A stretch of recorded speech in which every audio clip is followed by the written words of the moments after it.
The occupation of Poland brought a dramatic change in the life of Jews and non-Jews in this country. Now, we have to remember that this is a true watershed in the history of Poland, as well in the history of the Jews of Poland, and there are many reasons for that. One of the important things that we should realize is that a part of the anti-Jewish policy of Nazi Germany, there was an ideological policy of Nazi Germany towards Poland.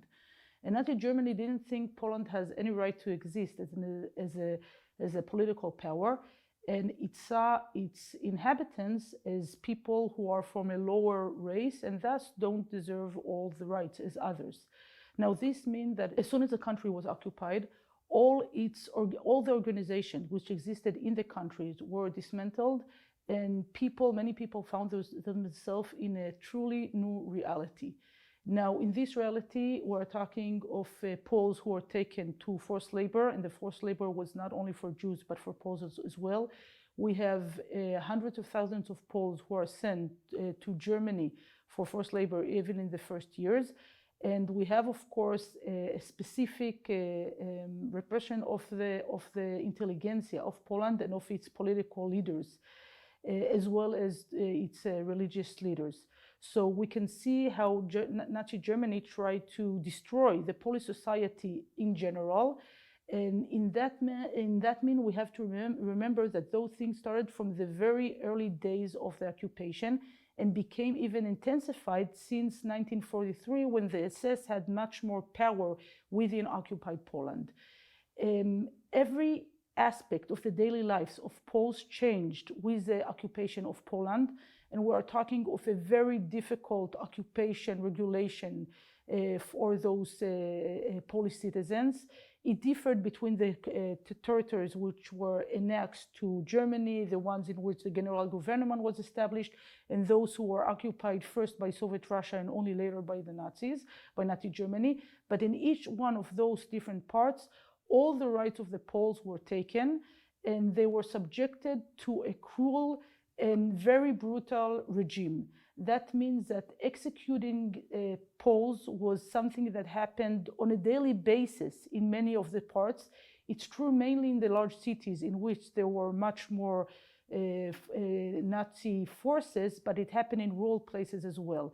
And we have to remember that at the same time, the Germans demanded the Polish society not only to work for them, but also to bring them supplies and many other things. And one of the problems is that Poles could not really obey all those orders and still survive and have the meaning of their own livelihood. And this, of course, brought to a situation in which the society as a society started to collapse.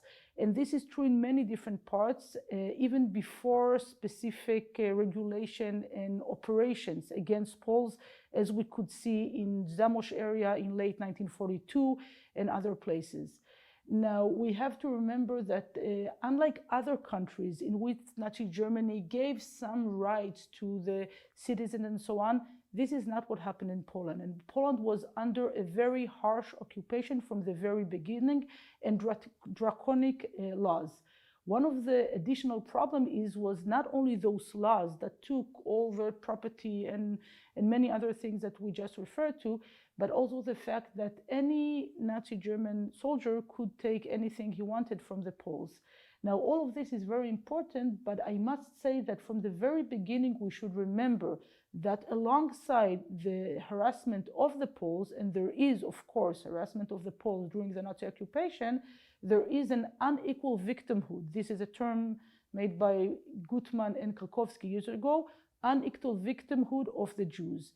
If we can talk about the destruction of the political, social, personal life of Poles during the Nazi occupation, in the Jewish aspect, we're talking of the destruction of the life as they were, as only a prior to what will come later on, and that, of course, is a mass murder and the final solution.